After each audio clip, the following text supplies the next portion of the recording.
김지혜의 삶은 차가운 유리 온실 속에 갇힌 듯했다. 웅장한 대저택의 높은 천장 아래 그녀는 늘 자신을 짓누르는 고독과 불안감 속에서 살았다. 그녀의 존재는 마치 투명한 유리병 너머의 그림자 같았다. 그녀는 사랑하는 부모님에게도 온전히 이해받지 못하는 외로운 존재였다. 그녀의 부모님은 강준호와 최민아는 사회적으로 존경받는 인물들이었지만 집안에서는 늘 냉기가 흘렀다. 그들의 삶은 완벽했지만 그 완벽함은 지혜를 더욱 외롭게 만들었다. 지혜의 아침은 언제나 정교한 스케줄에 맞춰 시작되었다.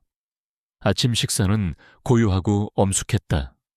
아버지 준호는 신문 뒤에 숨어 있었고 어머니 미나는 늘 생각에 잠긴 듯 창밖을 응시했다. 미나는 딸 지혜를 볼 때마다 만족스러운 미소 대신 알 수 없는 실망감을 내비치곤 했다. 그녀의 눈빛은 마치 지혜에게서 다른 누군가를 찾는 듯했다. 바로 20년 전 비극적인 사고로 세상을 떠난 오빠 강지훈이었다. 지훈의 죽음은 강씨 가문의 가장 깊은 상처였다. 미나는 지훈을 완벽한 아들이자 가족의 자랑으로 기억했다. 20년 전 지훈은 불의의 사고로 세상을 떠났고 그의 죽음은 미나를 평생 고통 속에 가두었다. 미나는 지훈의 죽음 이후 삶의 의욕을 잃었고 딸 지혜를 지훈의 그림자 아래에서 키웠다. 그녀는 지혜가 아들이 아니라는 이유로 그리고 지훈만큼 뛰어나지 못하다는 이유로 지혜를 끊임없이 질책하고 압박했다. 지혜야, 지훈 오빠는 이 곡을 정말 잘 쳤단다. 너도 오빠처럼 섬세하게 연주할 수 있어야지. 오빠는 너처럼 약하지 않았어. 미나는 지혜에게 늘 지훈을 언급했다. 지혜는 오빠를 단 한 번도 이겨본 적 없는 경쟁자로 여겼다. 그녀는 아무리 노력해도 엄마의 눈빛에서 만족감을 읽어낼 수 없었다. 그녀의 존재 가치는 언제나 오빠의 그림자에 가려져 있었다. 지혜는 오빠의 방을 박물관처럼 보존하는 엄마를 보며 질투심과 동시에 깊은 슬픔을 느꼈다. 오빠의 방은 늘 깨끗하게 정돈되어 있었고 그 안의 물건들은 마치 어제 사용했던 것처럼 제자리에 놓여 있었다. 지혜는 가끔 몰래 오빠의 방에 들어가 낡은 물건들을 만지작거리며 오빠의 흔적을 느끼려 애썼다. 그녀는 오빠의 죽음에 대해 알 수 없는 미스터리가 숨겨져 있다고 막연히 느꼈지만 누구에게도 털어놓을 수 없었다. 지혜는 가족들에게서 외면당하고 있다는 느낌을 지울 수 없었다. 아버지는 사업에만 몰두했고 어머니는 오빠의 죽음에만 매달려 있었다. 그녀는 넓은 저택에서 홀로 밥을 먹는 날이 많았다. 숟가락과 그릇이 부딪히는 소리가 유난히 크게 들렸다. 텔레비전에서는 세상의 화려한 소식들이 쏟아져 나왔지만 그녀의 세상은 고독과 침묵으로 가득했다. 그녀의 삶에 유일한 온기를 불어넣어준 존재는 입주과외 선생님 이은주였다. 은주는 지혜가 어린 시절부터 20년 가까이 이 저택에 머물렀다.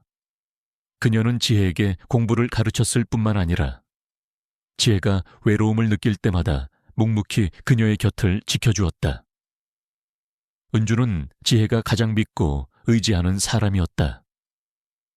하지만 그녀는 지혜의 부모님에게서 그저 가정부 이상의 존재로 인정받지 못했다. 준호와 미나는 은주를 자신들의 삶의 편리한 도구로 여겼을 뿐 그녀의 존재를 존중하지 않았다. 은주 씨, 오늘 저녁은 지혜가 좋아하는 해산물 파스타로 준비해 주세요. 그리고 방 청소는 좀 더 깔끔하게 부탁해요. 먼지가 너무 많아서 지혜가 자꾸 재채기를 해요. 미나의 목소리는 늘 사무적이고 차가웠다. 은주는 묵묵히 모든 지시를 따랐다. 그녀의 얼굴에는 어떤 감정도 드러나지 않았지만 지혜는 그녀의 눈빛에서 알 수 없는 슬픔을 읽어냈다. 지혜는 은주에게 따뜻한 위로의 말을 건네고 싶었지만 엄마의 눈치를 보느라 늘 침묵했다. 그녀는 은주가 이 모든 냉대를 감내하며 20년 동안 자신의 곁을 지켜준 것에 대해 감사했다. 어느 쌀쌀한 가을 오후였다. 지혜는 저택의 오래된 정원을 산책하고 있었다. 정원은 잡초가 무성했고 낡은 조각상들은 이끼로 뒤덮여 있었다. 그녀는 정원 한 구석에 있는 낡은 연못에 앉아 생각에 잠겼다. 그때 그녀의 귀에 작은 신음소리가 들려왔다. 그녀는 소리가 나는 곳으로 조용히 다가갔다. 낡은 나무 아래 작은 새 한 마리가 날개를 다친 채 바닥에 떨어져 있었다. 새는 몸을 웅크린 채 고통스럽게 신음하고 있었다. 지혜는 망설였다. 그녀는 곧바로 숙제를 해야 했고 엄마에게 들키면 분명 혼낼 터였다. 하지만 그녀는 그 작은 생명체를 외면할 수 없었다. 새의 애처로운 눈빛은 마치 외로운 자신의 모습을 보는 듯했다. 그녀는 자신이 겪는 고독 속에서도 타인의 아픔을 외면할 수 없었다. 그녀는 망설임 없이 새에게 다가갔다. 그녀는 조심스럽게 새를 품에 안았다. 새의 작은 몸에서 전해지는 미세한 떨림이 그녀의 마음에 따뜻한 파동을 일으켰다. 그녀는 새를 안고 곧장 자신의 방으로 돌아왔다. 엄마와 아버지가 알면 분명 혼낼 터였다. 그녀는 새를 몰래 돌보기로 결심했다. 그녀는 자신의 방에서 작은 상자를 찾아내 새를 위한 보금자리를 만들어 주었다. 그리고는 자신의 비상금을 털어 새의 먹이와 약을 샀다. 그녀의 섬세한 손길은 새에게 깊은 위로를 주었다. 이제 괜찮아. 아프지 마. 오늘부터 너는 희망이야. 지혜는 새에게 희망이라는 이름을 붙여주었다. 그녀는 희망이에 젖은 깃털을 수건으로 닦아주며 속삭였다. 새는 그녀의 손길에 몸을 비비며 작은 소리로 지저귀었다. 지혜는 희망이를 품에 안고 따뜻한 미소를 지었다. 비록 가족들에게는 비밀로 해야 할 존재였지만 이 작은 생명체는 그녀의 삶에 새로운 온기를 불어넣어 주었다. 그녀는 희망이를 보며 자신이 여전히 누군가에게 사랑을 주고 받을 수 있는 존재임을 깨달았다. 그녀는 희망이가 다시 날아오를 수 있도록 정성껏 보살피기로 다짐했다. 그날 밤이었다. 지혜는 잠든 희망이의 옆에 앉아 이 모든 것을 은주에게 이야기해주고 싶었다. 은주는 유일하게 그녀의 비밀을 공유할 수 있는 사람이었다. 그녀는 은주에게 줄 작은 선물을 찾기 위해 은주의 방으로 향했다. 은주의 방은 저택의 가장 구석진 곳, 햇볕 한 줌 들지 않는 작은 방이었다. 은주의 방은 깔끔하게 정돈되어 있었지만 왠지 모르게 쓸쓸한 분위기를 풍겼다. 지혜는 은주의 책상 위에 놓인 낡은 책 한 권을 발견했다. 책은 닳고 닳아 표지가 너덜거렸지만 그 안에 담긴 내용은 그녀의 호기심을 자극했다. 그녀는 무심코 책을 펼쳤다. 책장 한 구석에 낡고 빛바랜 사진 한 장이 끼워져 있었다. 사진 속에는 젊은 시절의 은주가 환하게 웃고 있었다. 그리고 그녀의 품에는 갓 태어난 아기가 안겨 있었다. 아기는 작고 소중한 생명이었다. 아기의 손목에는 희미하게 독특한 고대 문양이 새겨진 작은 팔찌가 채워져 있었다. 지혜는 사진 속 아기가 누구인지 알 수 없었다. 은주에게는 가족이 없다고 알고 있었다. 그리고 그 아기의 손목에 새겨진 독특한 문양. 지혜는 왠지 모를 불안감에 휩싸였다. 그리고 문득 그녀는 자신의 오빠 강지훈의 어릴 적 사진첩에서 보았던 낡은 회중시계를 떠올렸다.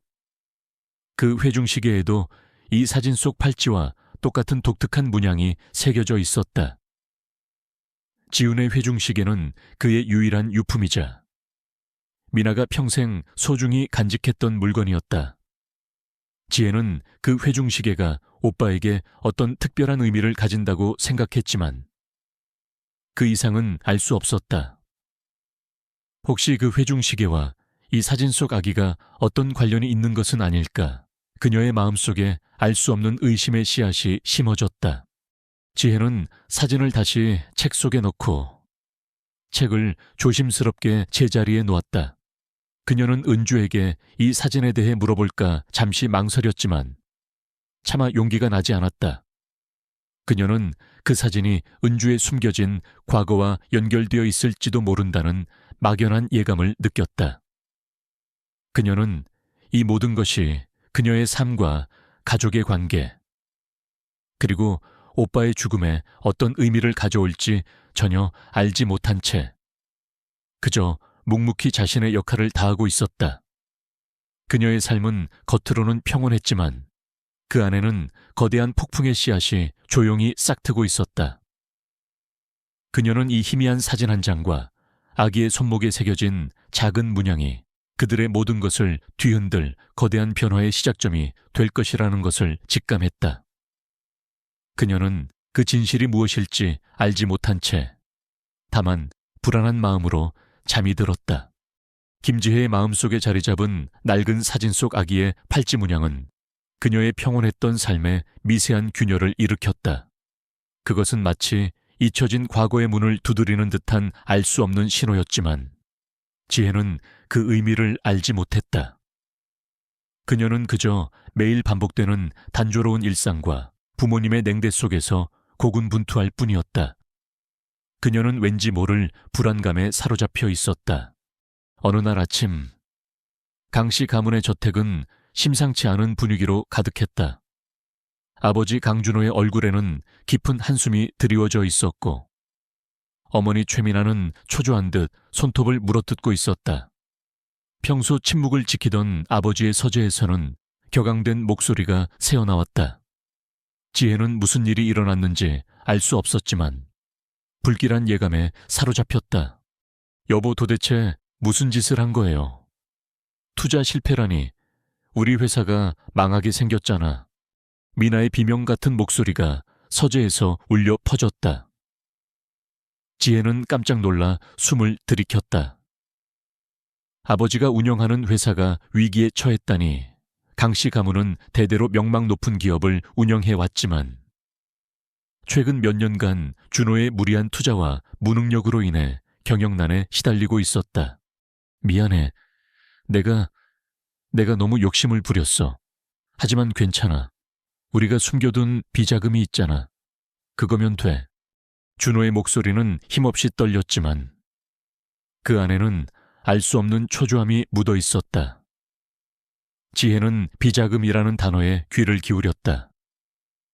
그녀는 부모님이 자신에게 숨기고 있는 것이 있다고 막연히 느꼈지만 그 실체는 알지 못했다.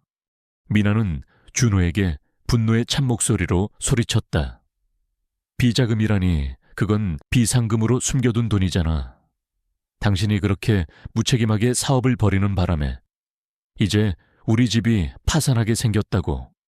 지혜는 부모님의 대화를 통해 자신들의 회사가 심각한 경영 위기에 처했으며 파산 직전이라는 사실을 알게 되었다. 그녀는 충격을 받았다. 자신의 완벽했던 세상이 한순간에 무너져 내리는 듯했다. 그때 집안의 침묵이 흘렀다.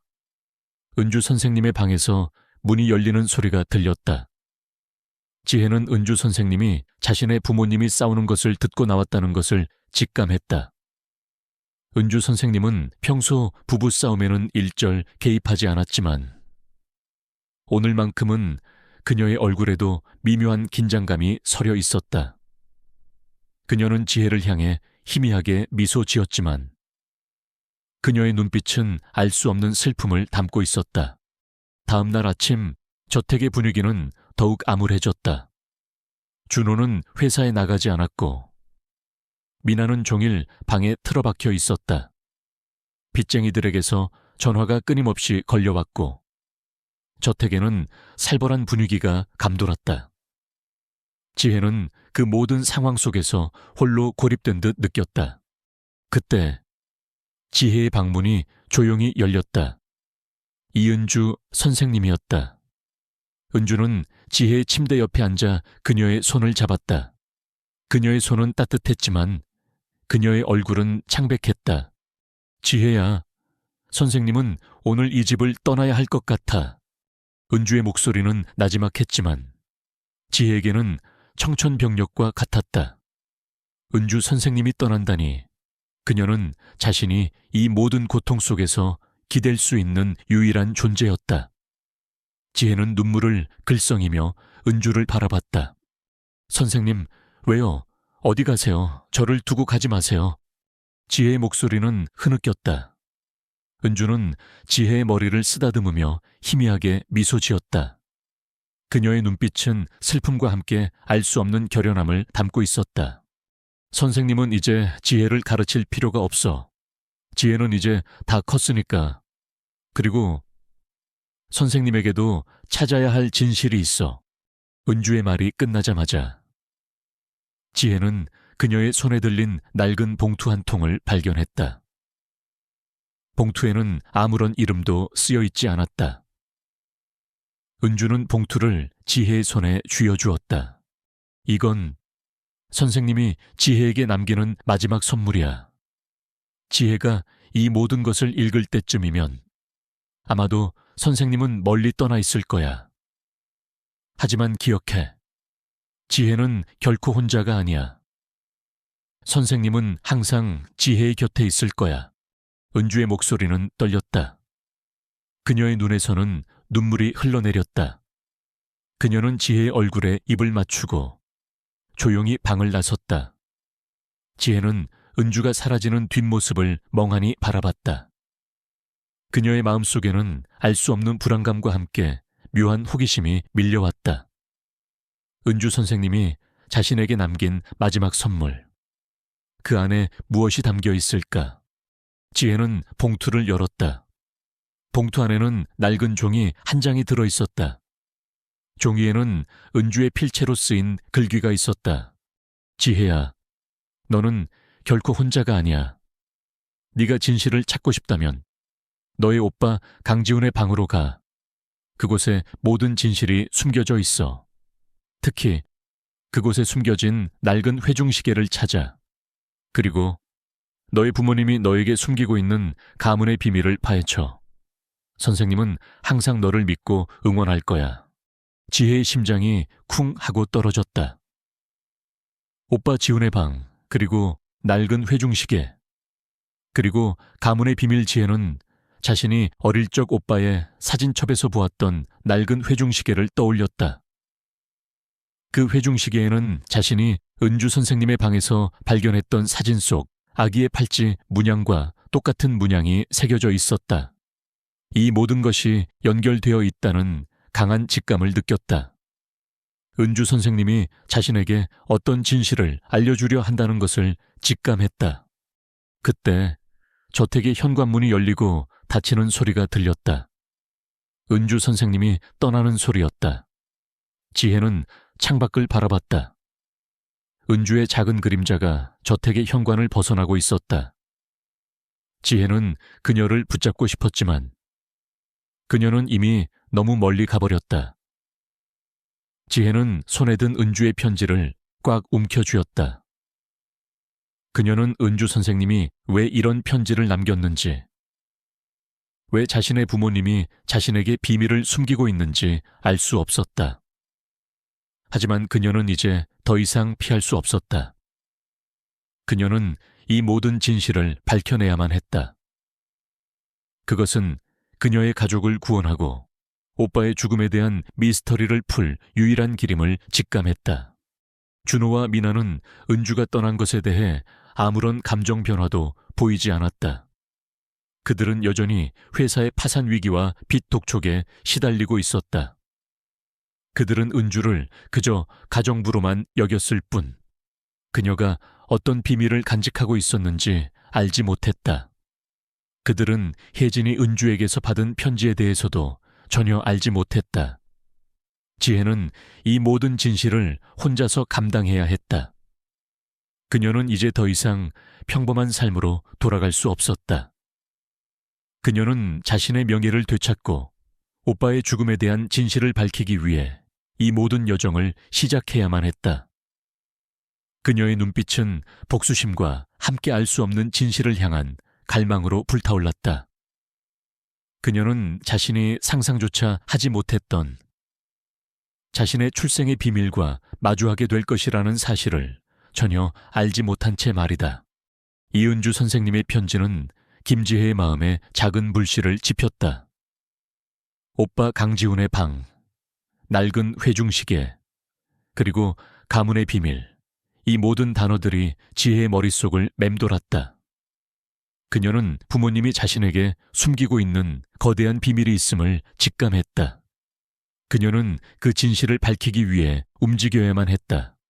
지혜는 편지를 품에 안고 오빠 지훈의 방으로 향했다. 오빠의 방은 20년 전 그 모습 그대로 보존되어 있었다.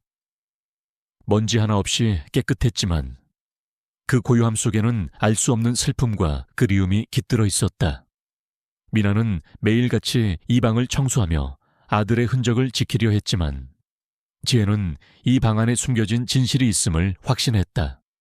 지혜는 은주의 편지에 적힌 대로 방 안을 꼼꼼히 살폈다. 책상 위 낡은 사진첩, 침대 옆 협탁, 옷장 깊숙한 곳까지. 그녀는 오빠의 모든 물건을 하나하나 어루만졌다.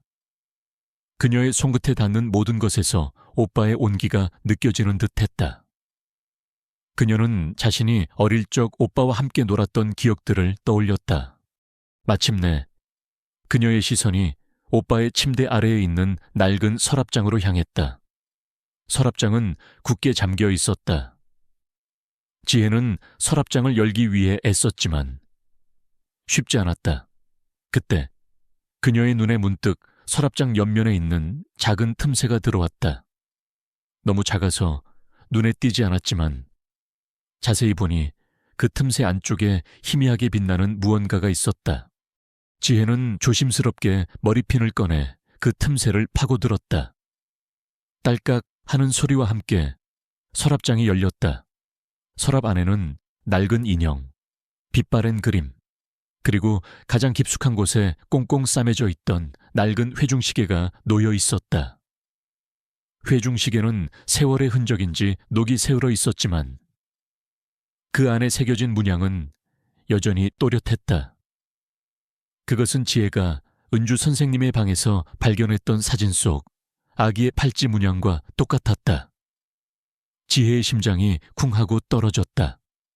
모든 것이 연결되는 듯했다. 지혜는 회중시계를 품에 안고 오빠의 사진첩을 다시 살폈다. 사진첩의 마지막 페이지에는 오빠의 필체로 쓰인 작은 글귀가 있었다. 나의 비밀, 그리고 진실. 지혜는 알 수 없는 불안감에 사로잡혔다. 이 모든 것이 오빠의 죽음과 어떤 관련이 있는 것일까?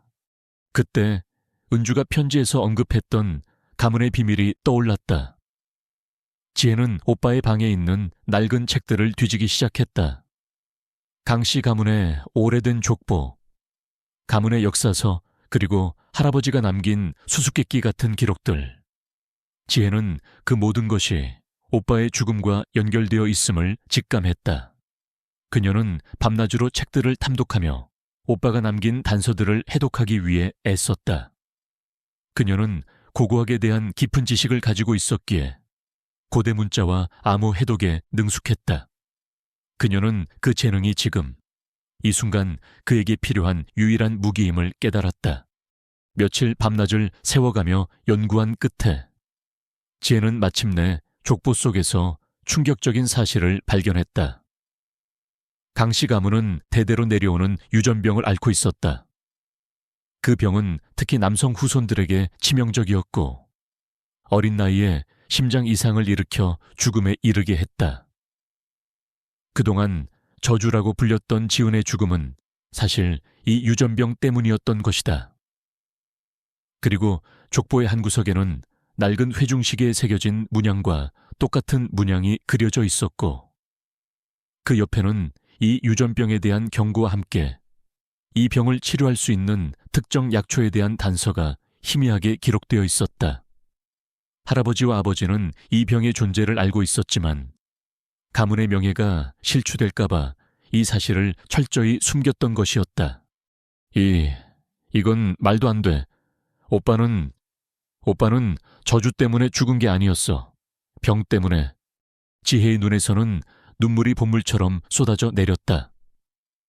그녀는 오빠의 죽음이 저주 때문이라고 믿었던 지난 20년의 삶이 한순간에 무너져 내리는 듯했다. 그녀는 자신이 그동안 엄마의 비난과 압박 속에서 얼마나 고통받았는지 떠올리며 비참함을 느꼈다. 그때 서재 문이 거칠게 열렸다. 어머니 최민아가 서재 안으로 들어섰다. 그녀의 얼굴에는 분노가 가득했다. 그녀는 지혜가 오빠의 방에 있는 것을 보고 놀랐다. 지혜야, 지금 뭐 하는 거야? 왜 지훈이 방에 함부로 들어와? 저런 낡은 물건들이 뭐라고? 네가 왜 저런 쓸데없는 짓을 해? 미나의 목소리는 날카로웠다. 그녀는 지혜의 손에 들린 족보와 회중시계를 보고 더욱 분노했다. 그녀는 지혜가 오빠의 유품을 건드리는 것을 극도로 싫어했다. 그녀는 지혜가 오빠의 죽음을 파헤치는 것을 막으려 했다. 엄마, 오빠는 저주 때문에 죽은 게 아니었어요. 가문에 내려오는 유전병 때문이었다고요. 그리고 이 회중시계에는 이 모든 진실이 담겨 있어요. 지혜는 울면서 민에게 소리쳤다. 그녀는 족보와 회중시계를 들어올려 민에게 보여주었다. 미나는 혜진의 말에 충격을 받았다. 그녀의 얼굴은 순식간에 창백하게 질렸다. 그녀의 눈은 동요하고 있었고 그녀의 손은 파르르 떨렸다. 그녀는 그 모든 것이 진실임을 직감했다. 그녀는 지훈의 죽음이 저주 때문이라고 믿으며 지난 20년을 고통받아 왔다. 그녀는 그 모든 것이 자신의 착각이었음을 알게 되자 절망했다. 무슨 소리야? 거짓말이야. 지훈이는 저주 때문에 죽었어. 저런 낡은 종이 몇 장으로 뭘 증명하겠다는 거야. 미나는 필사적으로 현실을 부정하려 했다. 그녀는 지혜의 손에서 족보와 회중시계를 빼앗으려 했다. 실랑이가 벌어지는 동안 회중시계가 바닥에 떨어지면서 쨍그랑다는 소리와 함께 시계가 두 조각으로 부서졌다. 그리고 시계 안에 숨겨져 있던 작은 양피지 조각 하나가 떨어져 나왔다. 그 양피지 조각에는 은주의 편지에서 보았던 것과 똑같은 필체로 쓰인 글귀가 있었다. 지혜야, 진실은 너의 안에 있고 너의 옆에 있어. 너는 결코 혼자가 아니야. 선생님은 항상 너를 지켜볼 거야. 지혜는 양피지 조각에 쓰인 글귀를 보고 충격을 받았다. 은주 선생님이 이 모든 것을 알고 있었다니. 그녀는 은주 선생님의 편지를 다시 떠올렸다. 오빠의 방으로 가. 그곳에 모든 진실이 숨겨져 있어. 그리고 너의 부모님이 너에게 숨기고 있는 가문의 비밀을 파헤쳐. 은주 선생님은 이 모든 것을 알고 있었지만 자신에게 직접 말해주지 않고 편지를 남겼던 것이다. 그때 서재 문이 열리고 아버지 강준호가 들어섰다. 그는 미나의 비명소리에 놀라 달려왔다. 준호는 미나의 얼굴과 지혜의 손에 들린 족보와 회중시계를 보고 놀랐다. 그는 미나가 왜 이렇게 화를 내는지 알 수 없었지만 그 모든 것이 가문의 비밀과 관련이 있음을 직감했다. 미나는 준호를 보자마자 그의 품에 안겨 흐느꼈다. 여보, 지훈이는 저주 때문에 죽은 게 아니었대요. 병 때문이었대요. 이 모든 게 거짓말이었대요. 준호는 미나의 말에 충격을 받았다. 그의 얼굴은 창백하게 질렸다. 그는 지훈의 죽음이 저주 때문이 아니라 유전병 때문이라는 사실을 믿을 수 없었다. 그는 미나가 왜 이렇게 변했는지 이해할 수 없었지만 그녀의 눈빛에서 알 수 없는 공포를 읽었다. 지혜는 아버지에게 다가가 족보와 회중시계 그리고 은주의 편지를 내밀었다. 아빠, 이 모든 것을 봐주세요. 엄마는 오빠의 죽음이 저주 때문이 아니었다는 것을 인정하지 않으려 해요. 하지만 이 모든 것은 진실이에요. 준호는 지혜의 손에 들린 족보와 회중시계를 보았다. 그는 그 안에 숨겨진 비밀을 어렴풋이 짐작했지만 그는 그 모든 것을 외면하려 했다. 그는 가문의 명예가 실추될까봐 두려워했다. 그는 아내 미나와 함께 이 모든 진실을 숨기려 했다. 그때 저택의 현관문이 열리고 한 여인이 들어섰다. 그녀의 얼굴은 평온했지만 그녀의 눈빛은 슬픔과 함께 알 수 없는 결연함을 담고 있었다. 그녀는 바로 이은주였다. 은주는 지혜의 편지를 읽고 불안해하며 다시 돌아온 것이었다. 그녀는 준호와 미나의 얼굴을 보며 그들의 숨겨진 비밀이 드러날 위기에 처했음을 직감했다. 은주는 지혜에게 다가가 그녀의 손을 잡았다. 그녀의 손은 따뜻했고 그녀의 눈빛은 지혜에게 용기를 주었다. 이은주 선생님의 등장은 강씨 가문의 서재를 팽팽한 긴장감으로 채웠다. 강준호와 최민아는 은주가 이 모든 진실을 알고 있다는 것을 직감했다. 지혜는 은주 선생님의 존재가 자신에게 큰 힘이 되어 주었지만 동시에 그 진실이 밝혀지면 자신들의 가족이 어떻게 될지 두려웠다. 그녀는 이제 마지막 시험대에 올랐다. 은주 씨, 왜 돌아온 거죠? 우리는 이미 계약을 끝냈습니다. 이 집에서 나가는 것이 당신에게 더 좋을 겁니다. 준호의 목소리는 차갑게 얼어붙었다. 그는 은주가 자신들의 비밀을 폭로할까봐 불안했다. 미나 역시 은주를 노려봤다. 그녀의 눈빛은 증오와 함께 공포에 질려 있었다. 그녀는 은주가 지혜의 곁에 있는 것이 불쾌했다. 회장님, 저는 지혜를 두고 갈 수 없었습니다. 그리고 이 모든 비밀을 혜진이에게 알려줘야 할 의무가 있다고 생각합니다. 은주의 목소리는 나지막했지만 그 안에는 강한 결의가 담겨 있었다. 그녀는 지혜의 손을 잡았다.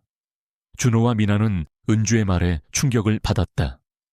그들은 은주가 자신들의 비밀을 알고 있다는 사실에 경악했다. 미나는 히스테리컬하게 소리쳤다. 무슨 소리야? 저런 천박한 가정부가 뭘 안다고 지훈이는 저주 때문에 죽었어. 이 모든 건 운명이라고. 그녀는 지혜의 손에 들린 족보와 회중시계를 빼앗으려 했다. 준호는 미나를 말렸다. 그는 은주가 이 모든 진실을 알고 있다는 것을 직감했다. 그는 은주에게 다가와 조용히 말했다. 은주 씨, 제발 이 모든 것을 덮어주십시오. 우리 가문의 명예를 위해서, 지혜를 위해서라도. 은주는 준호의 애원에도 흔들림 없었다. 그녀는 지혜에게 고개를 돌려 말했다. 지혜야, 이제 네가 선택할 시간이야. 진실을 밝힐 것인지 아니면 이 모든 것을 외면할 것인지. 지혜는 망설였다. 진실을 밝히면 가족들이 무너질 것이 분명했다. 하지만 그녀는 더 이상 거짓 속에 살고 싶지 않았다. 그녀는 오빠 지훈의 억울한 죽음을 밝혀야 했다. 그녀는 족보와 회중시계 그리고 은주의 편지를 품에 안고 굳게 결심했다. 그때 준호와 미나의 휴대폰이 동시에 울렸다. 그들의 변호사였다. 회장님, 부인 지금 당장 병원으로 오십시오. 회장님께서 위독하십니다. 마지막입니다. 그들의 변호사, 박진우 변호사였다. 그는 강씨 가문의 오랜 법률 대리인이었으며 강씨 가문의 모든 비밀을 알고 있는 인물이었다. 그는 준호의 부모님이 위독하다는 소식을 전했다. 준호의 부모님은 오랫동안 병석에 누워 있었다. 그들의 죽음은 강씨 가문에 또 다른 위기를 가져올 것이었다. 준호와 미나는 부모님의 위독 소식에 서둘러 병원으로 향했다. 지혜는 그들의 뒷모습을 멍하니 바라봤다. 은주는 지혜의 손을 잡고 말했다. 지혜야, 지금이야. 네가 진실을 밝힐 마지막 기회야. 지혜는 은주의 말에 고개를 끄덕였다. 그녀는 더 이상 망설이지 않았다. 그녀는 오빠의 죽음과 관련된 진실, 그리고 가족의 비밀을 밝히기 위해 움직여야 했다. 그녀는 이 모든 것을 홀로 감당해야 한다는 것을 알았다. 그녀는 은주에게 선생님 저를 도와주세요 라고 말했다. 은주는 지혜의 손을 꽉 잡으며 말했다. 언제나 너의 곁에 있을게. 지혜는 은주와 함께 병원으로 향했다. 병실은 의료진과 강씨 가문의 친척들로 북적였다. 준호의 부모님은 이미 의식을 잃고 힘겹게 숨을 쉬고 있었다. 그들의 죽음은 강씨 가문의 모든 재산을 둘러싼 싸움의 시작을 알리는 신호탄이었다. 수많은 친척들이 모여 있었다. 그들은 모두 강씨 가문의 재산을 탐내고 있었다. 그들은 혜진과 준호, 미나를 보며 알 수 없는 탐욕과 냉소적인 시선을 보냈다. 그들은 강씨 가문의 비밀을 알지 못했지만 그들의 눈빛은 마치 자신들이 모든 것을 알고 있다는 듯했다. 강수연은 미나의 곁에 서서 울고 있었다. 그녀는 오빠의 부모님 죽음을 슬퍼하면서도 재산 문제에 대한 불안감을 감추지 못했다. 그녀는 혜진을 향해 여전히 차가운 시선을 보냈다.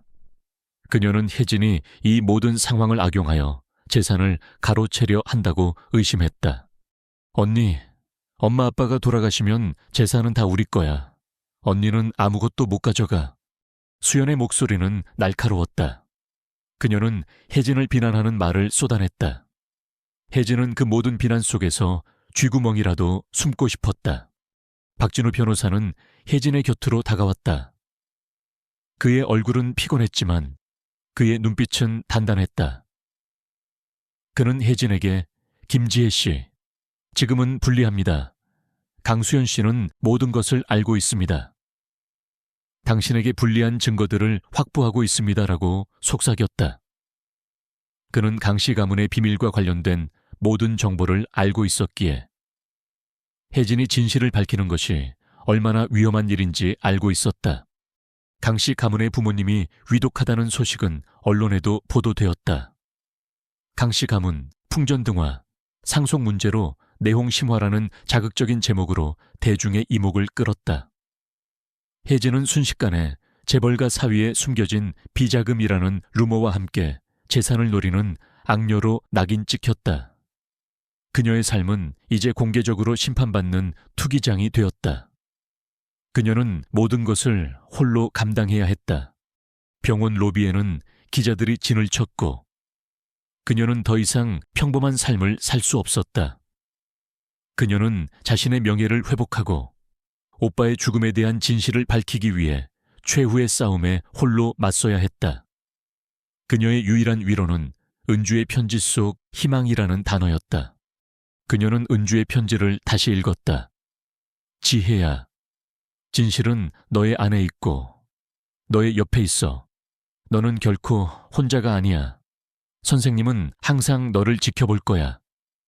지혜는 편지 속에서 은주의 따뜻한 위로를 느꼈다. 은주는 그녀의 곁에서 묵묵히 그녀를 지지했다. 지혜는 자신이 가진 모든 것을 걸고 싸우려 했다. 그녀는 할아버지의 족보와 오빠의 회중시계, 그리고 은주가 남긴 편지를 꽉 움켜쥐었다. 그것들이 그녀를 구원할 유일한 단서였다. 그녀는 자신이 상상조차 하지 못했던 자신의 뿌리에 대한 진실, 그리고 가족의 비밀을 밝히는 이 모든 여정을 홀로 감당해야 했다. 그녀의 눈빛은 결연했지만 그녀의 마음속에는 알 수 없는 두려움과 함께 진실을 향한 강렬한 갈망으로 불타올랐다. 그녀는 자신이 상상조차 하지 못했던 자신의 출생의 비밀과 마주하게 될 것이라는 사실을 전혀 알지 못한 채 말이다. 그녀는 이 모든 것이 그녀의 삶과 가족의 운명에 어떤 의미를 가져올지 전혀 알지 못한 채 자신이 상상조차 하지 못했던 진실과 마주하게 될 것이라는 사실을 전혀 알지 못한 채 말이다. 병원 중환자실 앞은 팽팽한 긴장감으로 가득했다.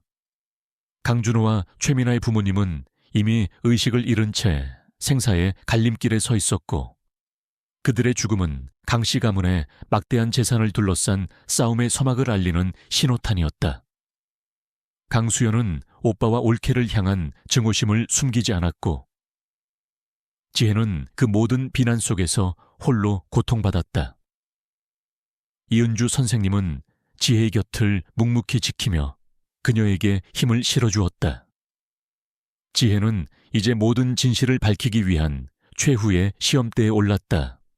이봐요, 김지혜 씨. 더 이상 쓸데없는 짓 하지 마세요. 어차피 우리 할머니 할아버지 재산은 우리 거야. 당신은 단 한 푼도 못 가져간다고요. 수연의 목소리는 날카로운 칼날 같았다. 그녀는 지혜가 이 모든 상황을 악용하여 재산을 가로채려 한다고 굳게 믿었다. 그녀는 지혜의 손에 들린 낡은 족보와 회중시계를 노려봤다. 그녀는 그것들이 혜진을 위한 헛된 망상일 뿐이라고 생각했다. 수연 씨, 그렇게 말하지 마세요. 언니는 그런 사람 아니에요. 미나는 딸의 비난에 지쳐 있었다. 그녀는 지혜에게 미안함을 느꼈지만 동시에 자신의 딸의 생명이 위태롭다는 사실에 눈물을 흘렸다. 그녀는 지혜가 자신들의 비밀을 폭로할까봐 불안했다. 그때 준호가 지혜에게 다가왔다. 그의 얼굴은 피곤했지만 그의 눈빛은 단호했다. 그는 혜진의 손에 들린 족보와 회중시계를 보고 말했다. 지혜야, 이제 그만해. 이 모든 건 우리에게 더 이상 의미가 없어. 아버지는 돌아가셨고 어머니도. 준호의 목소리는 체념으로 가득했다. 그는 지훈의 죽음이 저주 때문이라고 믿었기에 이 모든 비극이 자신들의 운명이라고 생각했다. 그는 더 이상 진실을 파헤치는 것을 원치 않았다. 그는 모든 것을 끝내고 싶었다. 바로 그 순간 병실 문이 열리고 박진우 변호사가 들어섰다. 그의 얼굴은 심각했다. 그는 강씨 가문의 친척들과 기자들로 가득 찬 복도를 둘러봤다. 그는 모두에게 중요한 소식을 전하려 했다. 강준호 씨의 부모님께서 방금 돌아가셨습니다. 박진우 변호사의 말이 끝나자마자 병실 안은 슬픔과 함께 알 수 없는 긴장감으로 가득 찼다. 수연은 오열했고 준호는 넋 나간 사람처럼 주저앉았다. 강씨 가문의 모든 재산을 둘러싼 싸움이 이제 본격적으로 시작될 것이었다. 박진우 변호사는 준호의 부모님이 남긴 유언장을 공개했다. 유언장은 복잡했고 강씨 가문의 모든 재산이 수많은 친척들에게 분배되도록 되어 있었다. 하지만 준호와 수연에게는 생각보다 적은 몫이 돌아갔다. 이는 그들이 과거에 저지른 투자 실패와 부모님에게 불효했던 것에 대한 벌이었다. 이 모든 것은 불공평해. 오빠는 가문의 장남인데 왜 우리에게는 이런 쥐꼬리만큼의 재산만 돌아가는 거야? 수연은 분노의 찬 목소리로 소리쳤다. 그녀는 지혜를 노려봤다. 그녀는 지혜가 이 모든 상황을 악용하여 재산을 가로채려 한다고 굳게 믿었다. 그녀는 지혜가 사기꾼이라고 비난했다. 지혜는 더 이상 참을 수 없었다. 그녀는 준호의 부모님 죽음과 이 모든 재산 싸움 속에서 진실을 밝혀야 한다는 강한 책임감을 느꼈다. 그녀는 은주에게 고개를 끄덕였다. 은주는 지혜의 옆에 서서 그녀에게 힘을 실어주었다. 지혜는 강당 중앙으로 걸어 나갔다. 그녀의 손에는 족보와 회중시계, 그리고 은주의 편지가 들려 있었다. 그녀의 얼굴은 창백했지만 그녀의 눈빛은 불꽃처럼 타올랐다. 그녀는 자신의 명예를 위해, 그리고 오빠의 죽음에 대한 진실을 밝히기 위해 모든 것을 걸었다. 이 모든 것은 불공평합니다. 이 모든 것은 거짓입니다. 우리 가문에는 숨겨진 진실이 있습니다. 지혜의 목소리는 떨렸지만 그 안에는 강한 결의가 담겨 있었다. 모든 친척들과 기자들은 지혜의 예상치 못한 행동에 놀라 그녀를 바라봤다. 수연은 비웃음을 터뜨렸다. 무슨 헛소리야 미쳤어. 지금 이 상황에서 뭘 더 꾸미려고. 지혜는 미나의 비난에 아랑곳하지 않았다. 그녀는 족보를 펼쳐 그 안에 쓰인 고대 문자와 낡은 회중시계에 새겨진 문양을 보여주었다. 이것은 우리 강씨 가문에 내려오는 저주가 아닙니다. 이것은 우리 가문에 내려오는 유전병에 대한 기록입니다. 그리고 이 회중시계는 그 진실을 밝혀줄 유일한 단서입니다. 지혜의 말이 끝나자마자 병실은 술렁였다. 준호와 미나는 지혜의 폭탄 선언에 충격을 받아 그녀를 바라봤다. 그들은 지혜가 유전병에 대해 알고 있다는 사실에 경악했다. 지혜는 자신이 해독한 내용을 설명하기 시작했다.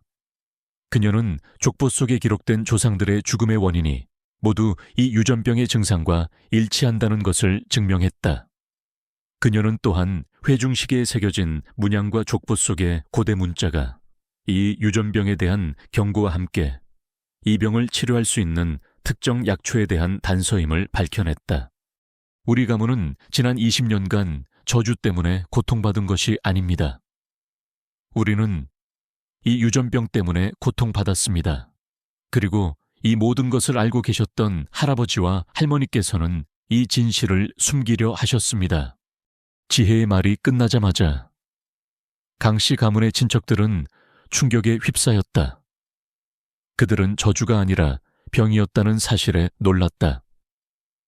미나는 자신의 아들 지훈의 죽음이 저주 때문이 아니라 유전병 때문이었다는 사실에 통곡했다.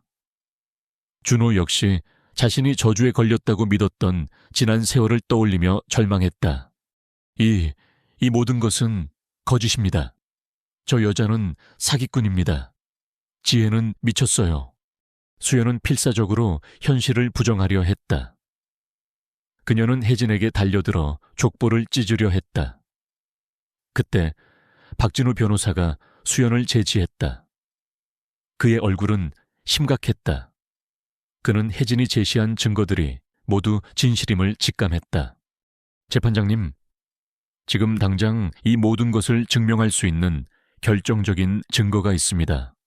그때 병원 문이 활짝 열리고 한 남자가 들어섰다. 그의 손에는 낡은 서류 봉투가 들려 있었다. 그는 바로 한 교수였다. 한 교수는 수미의 아버지이자 저명한 고고학자이자 고대어 전문가였다.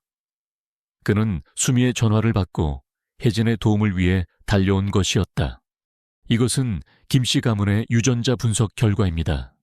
그리고 이 양피지 조각은 이 모든 진실을 담고 있습니다. 강씨 가문의 저주는 저주가 아니라 유전 질환입니다. 그리고 이 모든 것을 알고 있었던 것은 강준호 회장님의 부모님입니다. 한 교수는 미리 준비한 서류 뭉치를 들어 올렸다. 그 안에는 강씨 가문의 유전자 분석 결과지와 함께 그동안 숨겨져 있던 강씨 가문의 모든 비밀이 담겨 있었다. 그는 강씨 가문이 과거에 저지른 불법적인 일들과 그로 인해 발생한 저주라는 이름의 유전병의 연관성을 밝혀냈다. 그는 또한 준호의 부모님이 이 모든 것을 알고 있었지만 가문의 명예가 실추될까봐 이 사실을 철저히 숨겼다는 증거까지 확보했다. 한 교수가 제시한 증거들은 너무나도 명확했다. 수연은 믿을 수 없다는 듯 자신의 변호사를 바라봤다. 장현수 변호사 역시 김용민과 공모하여 혜진을 파멸시키려 했던 자신의 모든 음모가 한순간에 산산조각 나는 것을 지켜봤다. 바로 그 순간이었다. 병원 침대에 누워있던 준호의 부모님이 동시에 눈을 떴다. 그들의 눈에서는 눈물이 흘러내렸다. 그들은 지혜가 모든 진실을 밝혀냈다는 사실에 감격한 듯했다. 그들은 자신들의 죄가 드러나는 것을 막지 못한 것에 대한 슬픔과 함께 지혜의 용기에 대한 알 수 없는 감사함을 느꼈다. 그들은 지혜를 향해 희미하게 손을 뻗었다. 법정은 감격과 충격으로 뒤섞였다. 기자들은 플래시를 터뜨리며 그 모든 순간을 기록했다. 혜진은 그 모든 진실 앞에서 무릎을 꿇고 주저앉아 오열했다. 그것은 슬픔의 눈물이 아니었다. 억울함과 고통, 그리고 오빠 지훈에 대한 그리움이 한꺼번에 터져 나오는 해방감과 감격의 눈물이었다. 그녀는 오빠의 죽음에 대한 진실을 밝혀냈고 자신의 명예를 회복했으며 가족의 모든 비밀을 세상에 알린 것이다. 그녀의 삶은 이제 완전히 새로운 시작을 알리고 있었다. 병원 중환자실은 강 씨 가문의 충격적인 비밀이 드러난 법정만큼이나 혼돈에 휩싸였다. 강준호와 최민아의 부모님은 혜진이 밝혀낸 진실 앞에서 경련하며 의식을 회복했지만 그들의 눈빛에는 슬픔과 함께 지난 세월의 죄책감이 고스란히 담겨 있었다. 그들은 자신들의 이기심과 가문의 명예를 지키기 위해 아들의 죽음을 저주로 위장하고 진실을 은폐했던 모든 죄를 깨달았다. 김지혜는 할머니와 할아버지의 손을 잡고 흐느꼈다. 그들의 눈물은 진심이었고 혜진은 그 안에서 용서와 함께 새로운 시작을 향한 간절함을 읽었다. 그녀는 자신이 그동안 겪었던 모든 고통과 억울함이 이제야 해소되는 것을 느꼈다. 지혜는 그들에게 다가가 그들을 안아주었다. 그들의 품은 따뜻했고 지혜는 비로소 진정한 가족의 온기를 느꼈다. 법정 판결 이후 강수연은 모든 것을 잃었다. 그녀의 부모님이 저지른 죄와 함께 그녀가 그동안 혜진에게 가했던 모든 비난과 모욕이 부메랑처럼 자신에게 돌아왔다. 그녀는 사회에서 철저히 외면당했고 재산도 한 푼도 상속받지 못했다. 수연은 충격과 죄책감에 휩싸여 방황했다. 혜진은 수연의 처지를 보며 연민을 느꼈다. 그녀는 수연에게 다가가 손을 내밀었다. 수연 씨, 괜찮아요. 우리 이제라도 다시 시작할 수 있어요. 수연은 혜진의 손을 잡고 오열했다. 그녀는 자신의 잘못을 진심으로 뉘우쳤고 혜진의 용서에 감사했다. 강준호는 부모님의 진실을 알게 된 후 큰 충격을 받았지만 혜진과 가족들의 도움으로 점차 회복하기 시작했다. 그는 자신이 평생을 저주라고 믿었던 것이 사실은 유전병이었다는 것에 안도하면서도 부모님이 그 사실을 숨겼다는 것에 큰 슬픔을 느꼈다. 그는 혜진의 헌신적인 사랑과 용기에 깊이 감사했다. 준호는 혜진에게 지혜야, 네가 아니었다면 이 모든 진실은 영원히 묻혔을 거야. 정말 고맙다라고 말했다. 그의 목소리는 진심이었다. 한 교수와 박진우 변호사는 강 씨 가문의 유전병에 대한 연구를 계속했다.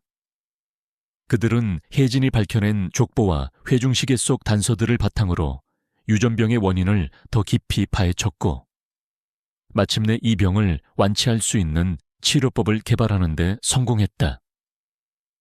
그들의 연구는 김 씨 가문에 내려오던 유전병을 완전히 종식시켰고 수많은 환자들에게 새로운 희망을 주었다.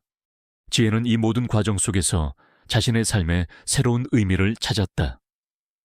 그녀는 더 이상 오빠의 그림자 속에 갇혀 살던 나약한 존재가 아니었다.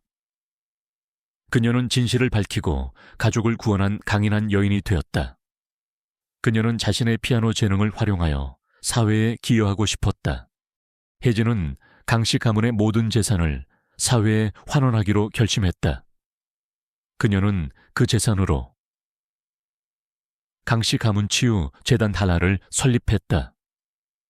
재단은 3가지 중요한 목표를 가지고 있었다. 첫째, 유전병으로 고통받는 환자들을 위한 치료비 및 연구 지원, 그리고 심리 상담 프로그램을 제공하는 것이었다. 둘째, 혜진처럼 가족의 비밀과 아픔으로 인해 고통받는 이들을 돕고 그들이 치유와 용서를 통해 새로운 삶을 시작할 수 있도록 돕는 것이었다. 셋째, 음악을 통해 사람들에게 위로와 희망을 전하고 예술을 통한 치유를 실현하는 것이었다. 혜진은 재단을 통해 자신의 아픔을 다른 이들을 돕는 데 사용하고 싶었다. 준호는 재단의 설립에 적극적으로 참여하며 혜진의 가장 든든한 조력자가 되어주었다. 그는 재단의 이사로 취임하여 재정적인 지원과 행정적인 도움을 아끼지 않았다. 그는 혜진의 선한 영향력을 보며 진정한 행복을 느꼈다. 강씨 가문의 부모님 또한 재단의 설립에 아낌없이 기여하며 지난날의 잘못을 속죄하려 노력했다.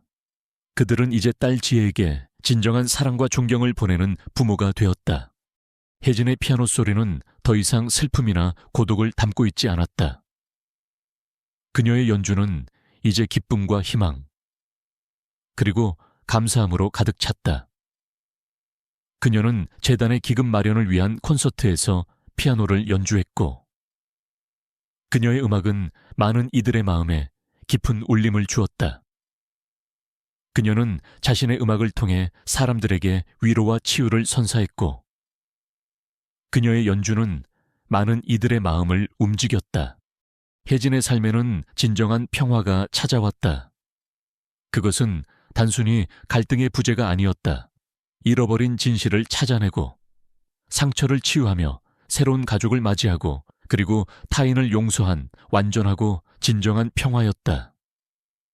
그녀는 이제 더 이상 오빠의 그림자 속에 갇혀 있지 않았다. 그녀는 자신의 뿌리를 찾고 자신의 가치를 증명했으며 새로운 사명을 부여받은 강인한 여인이 되었다. 그녀는 자신의 피아노를 다시 꺼내 들고 세상으로 나아갈 준비를 마쳤다. 그녀의 음악은 이제 슬픔 대신 기쁨과 희망을 연주했다. 그녀는 사랑하는 가족들과 함께 그리고 새로운 희망을 얻은 수많은 사람들과 함께 행복하고 의미 있는 삶을 살기 시작했다. 5년의 세월이 흐른 뒤 김지혜의 삶은 과거의 저주라는 어두운 그림자에서 완전히 벗어나 눈부신 빛을 발하고 있었다. 그녀는 더 이상 낡은 저택에 갇혀 슬픔에 잠겨 있던 소녀가 아니었다. 그녀는 이제 강씨 가문치유 재단의 헌신적인 이사장, 그리고 자신의 피아노 선율로 세상에 희망을 전하는 영향력 있는 예술가로 우뚝 섰다. 그녀의 삶은 모든 역경을 이겨내고 피어난 한 송이 아름다운 꽃과 같았다. 강씨 가문 치유재단은 지혜의 지휘 아래 눈부신 성장을 거듭했다. 재단은 강씨 가문의 모든 재산을 바탕으로 유전병으로 고통받는 환자들을 위한 최첨단 치료 및 재활 프로그램을 운영했다.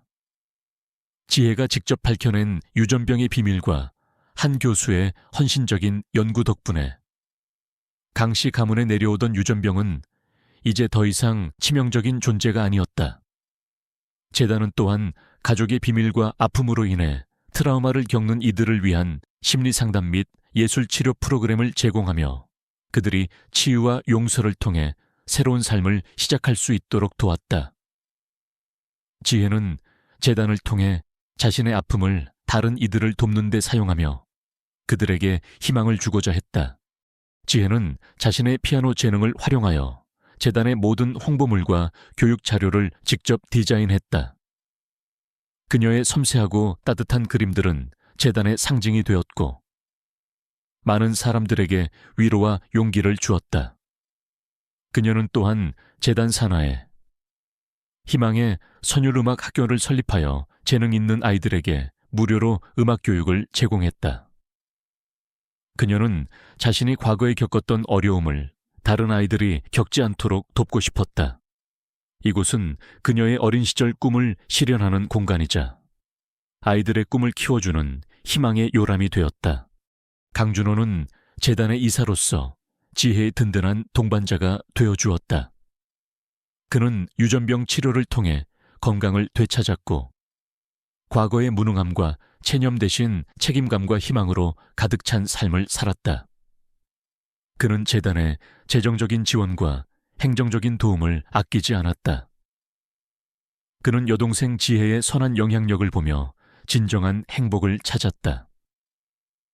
강씨 가문의 부모님 역시 재단의 설립과 운영에 적극적으로 참여하며 지난날의 잘못을 속죄하려 노력했다. 그들은 이제 딸 지혜에게 진정한 사랑과 존경을 보내는 부모가 되었다. 강수연은 자신의 죄에 대한 형기를 마친 후 조용히 재단을 찾아왔다. 그녀는 과거의 오만함과 질투심 대신 깊은 겸손과 후회가 깃들어 있었다. 지혜는 수연을 용서했고 그녀에게 재단에서 자원봉사를 할 기회를 주었다. 수연은 재단의 일을 도우며 자신의 죄를 속죄했고 혜진과 함께 아이들을 돌보며 진정한 자매애를 회복했다. 그녀는 이제 더 이상 과거의 그림자에 갇혀 있지 않았다. 수연은 재단의 아이들에게 자신의 경험을 이야기하며 용서와 화해의 중요성을 가르쳤다. 지혜는 이제 매일 밤 피아노를 연주했다. 그녀의 피아노 소리는 더 이상 슬픔이나 고독을 담고 있지 않았다. 그녀의 연주는 이제 기쁨과 희망, 그리고 감사함으로 가득 찼다. 그녀는 자신의 음악을 통해 사람들에게 위로와 치유를 선사했고, 그녀의 연주는 많은 이들의 마음을 움직였다. 그녀는 피아노를 다시 잡으면서 진정한 자신을 찾았고, 예술가로서의 꿈을 실현했다. 그녀는 재단의 기금 마련을 위한 콘서트에서 피아노를 연주했고, 그녀의 음악은 많은 이들의 마음에 깊은 울림을 주었다. 그녀의 낡은 저택은 이제 더 이상 과거의 어두운 그림자에 갇혀 있지 않았다. 그곳은 이제 강씨 가문치유 재단의 심장이자 많은 이들에게 희망을 주는 따뜻한 보금자리로 탈바꿈했다. 어느 화창한 여름날 오후, 김지혜는 재단이 주최하는 희망의 선율 콘서트 무대에 섰다.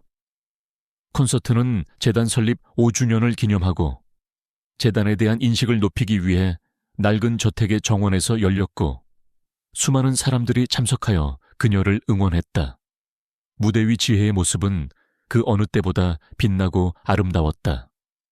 그녀의 손에서 흘러나오는 피아노 선율은 청중의 마음을 깊이 울렸다. 콘서트의 마지막 곡, 지혜는 자신이 직접 작곡한 저주를 넘어 희망으로 마드라는 곡을 연주했다. 곡은 슬픔과 고통, 그리고 그 모든 것을 이겨내고 찾아온 희망과 용서를 담고 있었다. 그녀의 연주가 끝나자 청중은 감격의 눈물을 흘리며 우레와 같은 박수갈채를 보냈다. 연주가 끝난 후 지혜는 연단에 서서 마이크를 잡았다. 그녀의 얼굴에는 행복과 함께 깊은 감동이 서려 있었다. 이 곡은 우리 강씨 가문에 내려오던 저주를 넘어 진정한 희망을 찾아낸 우리 가족의 이야기입니다.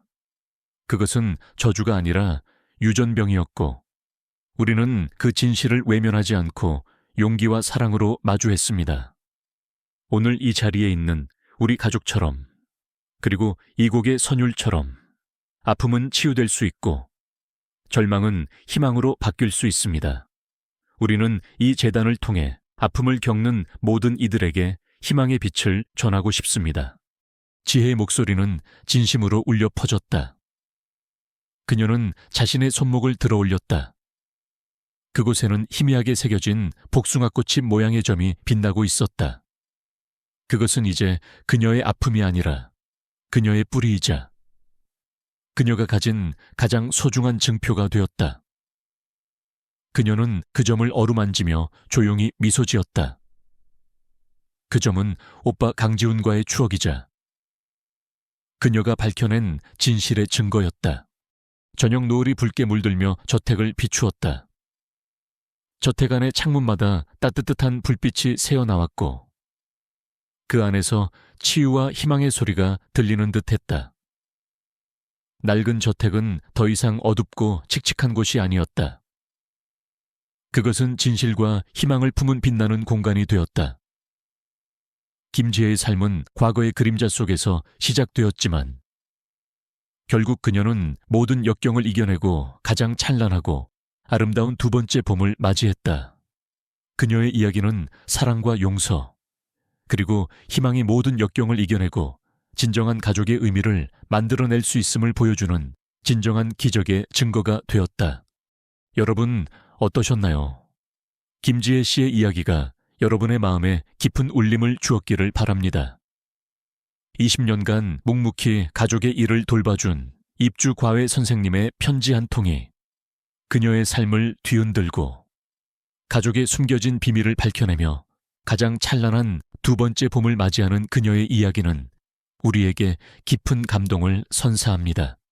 우리의 삶에서도 때로는 예상치 못한 진실과 마주해야 할 때가 있습니다.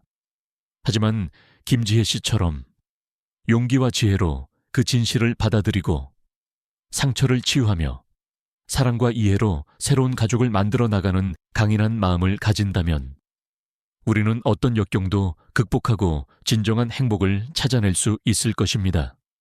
사랑과 용서, 그리고 희망의 힘이 모든 것을 이겨낼 수 있음을 김지혜 씨의 이야기가 아름답게 보여줍니다.